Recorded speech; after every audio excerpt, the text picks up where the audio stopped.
Capítulo 31. Sufoco aos poucos. Toda censura é uma forma de tortura. Proibição. Seja cercear uma postura ou impedir alguém de expor uma opinião. Encarada com fúria por aqueles que elas se destinam, e por vezes as infringem, sofrendo consequências dos que as impõem, com severa punição. Foi assim durante todo 1941. Eclodiu em escala global, aumentando a tensão entre pessoas e pátrias, sobretudo a partir do segundo semestre, num fenômeno supranormal. Entre 14 e 16 de junho, Roosevelt, nos Estados Unidos, decreta congelamento de todos os bens alemães e italianos existentes no país, além do fechamento de todos os consulados dessas nações, contendo relações frágeis que já andavam por um triz. Na Polônia, em 4 de julho, são mortos em massa, cientistas e escritores nativos, pelas tropas de Hitler, sem economia, na cidade de Lviv. Intelecto em luto. Crise. Perversidade em aclive. E os festejos, pelo 14 de julho na França, reprimida, em declive. Agoniza agosto. Chega setembro. De maus ares trazendo. Encontrando os judeus de Varsóvia, que já estavam tremendo e reclusos vivendo, portando uma novidade que não estavam prevendo. Uma estrela amarela. A de Davi. Não a salvação, mas o símbolo da segregação para distinguir. Devendo, obrigatoriamente, ser usada por todo ser judaico que vivesse ali. Identificava a sub-raça, como os nazistas os chamavam com sorrir. Humilhação. Espancamento e corpo jogado no meio-fio, como condenação, se um hebreu civil cruzasse a mesma calçada que vinha um soldado alemão. Evitava-se olhar. Atravessava-se a rua ao longe avistar. O medo suspenso no ar. E nos próximos dias, o que também mataria, viria ao respirar.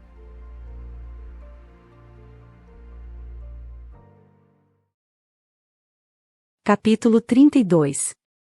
Ares da guerra. Um trem chega à estação. Famílias unidas, bem vestidas, levando crianças e malas pelas mãos, vão entrando normalmente, com calma, lotando a composição. As portas se fecham e todos observam a paisagem passando em paz pelas retinas rumo a um destino seguro, segundo informação. Um novo trem se aproxima e a mesma situação. Pessoas, bagagens, de vários tamanhos e idades, outra partida, a mesma orientação. Logo um comboio se forma levando milhares para a salvação. Mas o destino não era dito na comunicação. Inocentes nos trens da sorte que os conduziam ao paraíso além de um portão. Numa chegada discreta, comemorada por muitos, que iam trabalhar e ter redenção. Na descida, pertences e parentes deslumbrados, um para cada lado, na separação. Apesar de estranho eram bem tratados, sendo levados para tomar banho e depois alimentação. Despiam-se um ao lado do outro, colocando os objetos que traziam no corpo, num canto separado já dentro de um novo galpão. Tronco a tronco caminhavam para uma nova entrada que não havia inscrição. Dava para sentir seus cheiros. Percebiam que não havia choveiros, mas não dava mais para voltar. Um aviso soa, a porta se fecha e a luz é encoberta por uma massa de ar. Já não dá mais para enxergar. Em 23 de novembro de 1941, é usada, depois que em 3 de setembro foi testada, a primeira câmara de gás para matar judeus em Auschwitz. Um êxito que uniu invenção e traição como passaporte, via trens da morte, nos trilhos da ilusão. No fim, pertences recolhidos, somem os vestígios e um novo grupo chega sem desconfiar. Na França, Pauline ainda aproveitava a brisa do mar.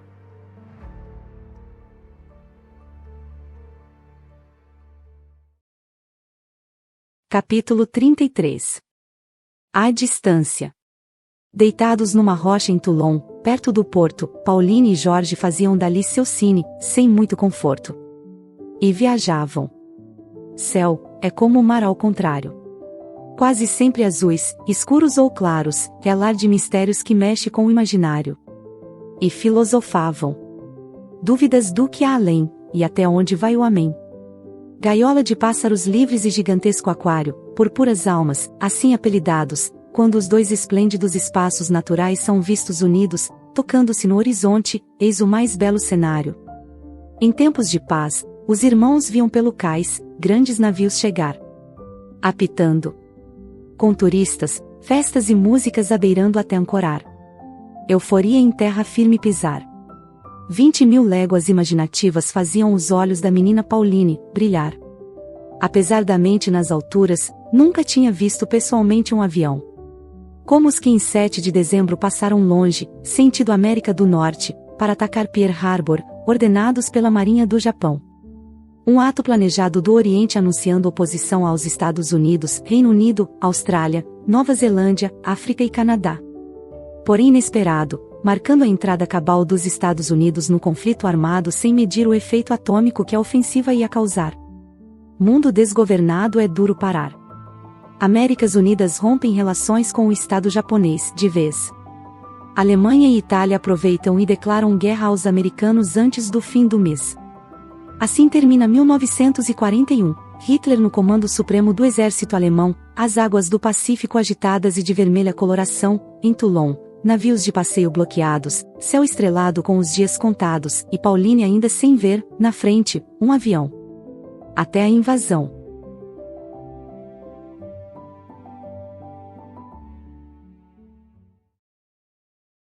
Capítulo 34. Distâncias. E os dias se enfileiram no varal do tempo.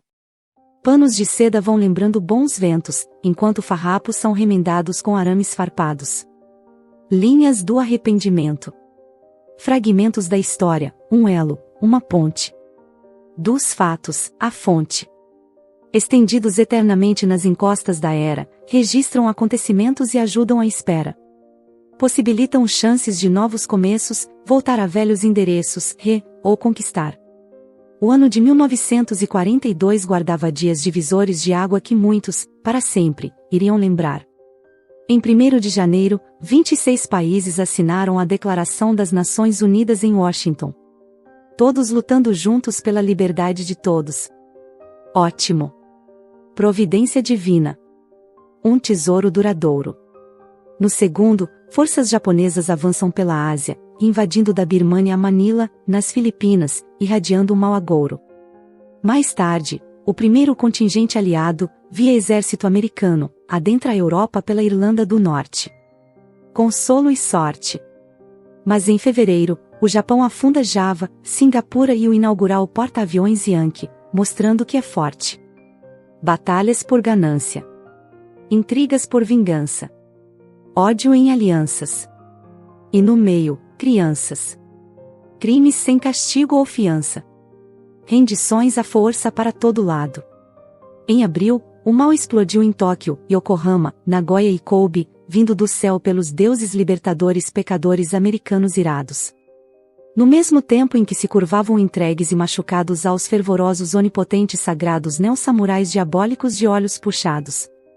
Os supremos criadores do amor e da dor, viam suas criaturas em colapso, e a distância entre Estados Unidos e Japão sendo forjada no aço.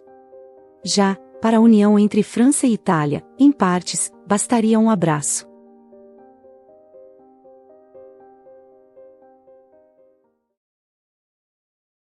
Capítulo 35. Tempestade infernal.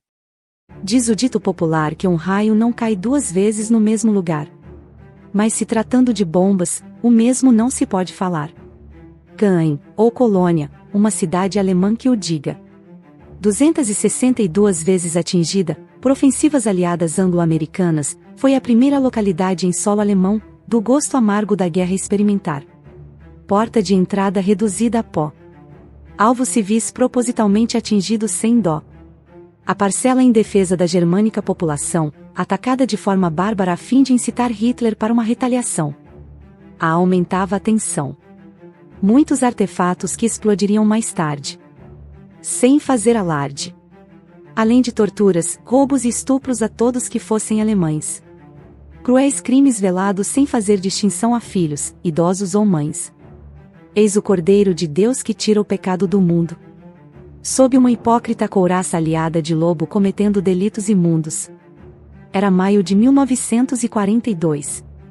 Pauline e Ernesto saberiam depois que na manhã do dia 27, em Praga, antiga Tchecoslováquia, divisa com a Alemanha, Um homem sai de um Mercedes-Benz, seguindo do motorista também, para embarcar num voo destino Berlim. Sem prever que o que viria, era o início de seu fim. Intocada numa esquina, uma submetralhadora Stein mira, aciona o gatilho, e falha. Mas o mal nunca joga a toalha.